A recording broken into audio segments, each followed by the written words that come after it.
Bonjour à toutes, bonjour à tous. Voilà, je reviens aujourd'hui avec une petite vidéo sur un thème que nous constatons, vivons, expérimentons au quotidien, sans avoir parfois l'impression que c'est lui qui est à l'œuvre. Et je vous parle ici de notre autosaboteur, de notre jugement intérieur. C'est une thématique qui définit en elle-même toutes les lois de l'univers visible dans lequel nous vivons. Et cet univers visible, il est en fait le reflet de notre intérieur à chacun, la somme de nos intérieurs collectifs, de nos intérieurs individuels, donne la réalité visible que nous connaissons, que nous appréhendons comme notre réalité quotidienne.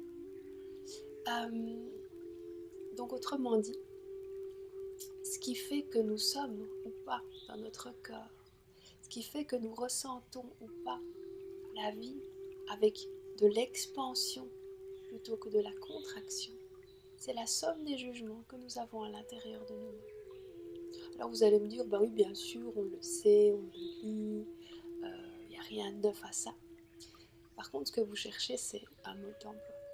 Comment est-ce que je peux faire pour sortir de mon jugement?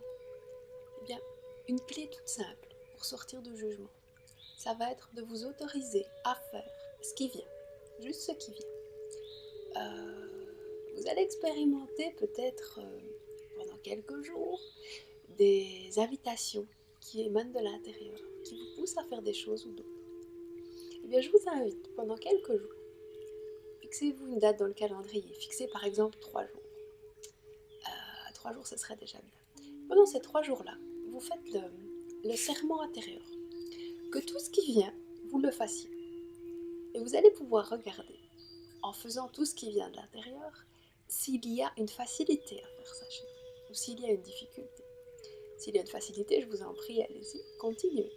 À un moment donné, vous allez sans doute rencontrer des difficultés. Une partie de vous qui vous dit non, je ne vais pas faire ça, c'est pas le moment, etc. Quand ça vous arrive, posez-vous et demandez-vous quelle est la partie de vous-même qui se refuse à quelque part réagir à l'injonction intérieure. Est-ce que c'est une partie de vous avec laquelle vous êtes toujours en phase? Est-ce que c'est une partie de vous avec laquelle vous n'avez plus du tout envie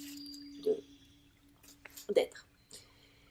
Et vous allez donc pouvoir rechoisir si vous décidez d'écouter votre envie, votre impulsion intérieure, ou si vous restez sur le jugement, la critique, peut-être la peur qui est derrière, peut-être le qu'en dira-t-on.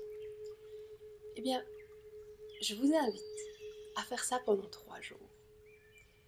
Et ensuite, à nous écrire vos témoignages. Que s'est-il passé? Qu'avez-vous découvert sur votre autosaboteur? Quels sont les jugements qui définissent votre réalité? Est-ce que ces jugements, ces phrases qui sont à l'intérieur de vous, ces mantras intérieurs comme je les appelle, est-ce qu'ils sont porteurs ou est-ce qu'ils sont limitants chez vous? Observez, ressentez. À chaque fois qu'il y a quelque chose qui vous limite, vous avez la possibilité de le transmuter en accueillant dans votre corps cette limitation. Vous l'accueillez et vous regardez si elle vous convient toujours. On ne peut pas y aller rien qu'avec l'esprit, rien qu'avec le mental. Tout doit se passer en coordination esprit-corps pour retrouver notre équilibre dans le cœur. Nous vivons dans une époque où, depuis 2012, il y a une grande nécessité de réunir ce que l'esprit cartésien, ce que l'analyse, ce que la parole nous a permis d'expérimenter en conscience, et ce qui se vit dans notre corps, ce qui se vit dans les mondes subtils, dans les corps énergétiques, dans l'inconscient.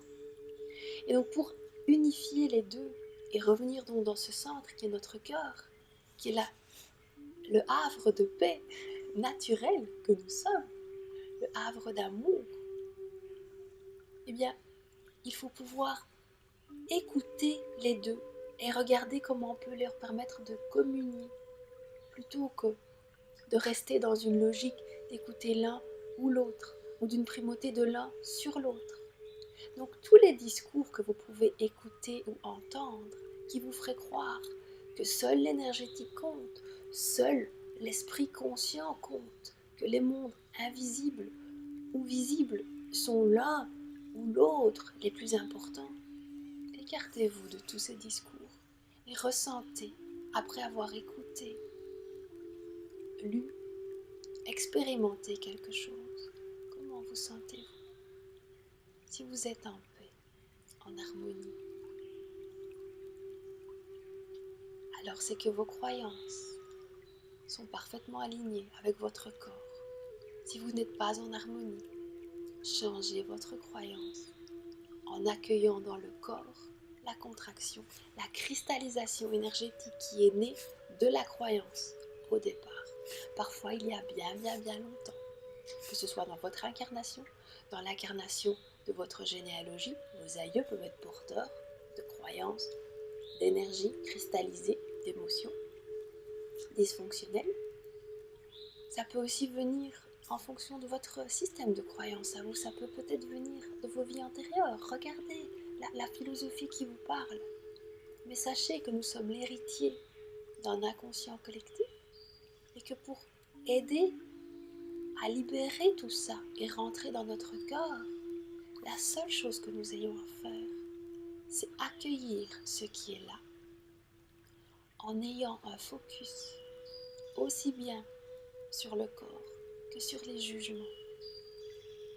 Et vous allez alors réacquérir un alignement entre ce que je crois comprendre, les croyances que j'ai intégrées et ce que mon corps souhaite que je fasse.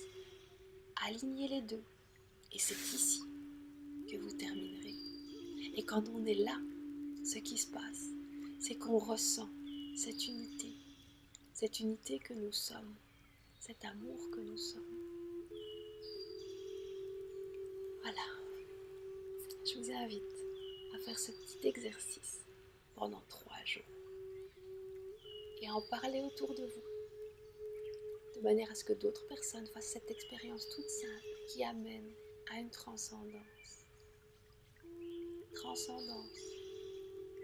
de ce qu'on croit vers ce que l'on ressent, ce qu'on expérimente.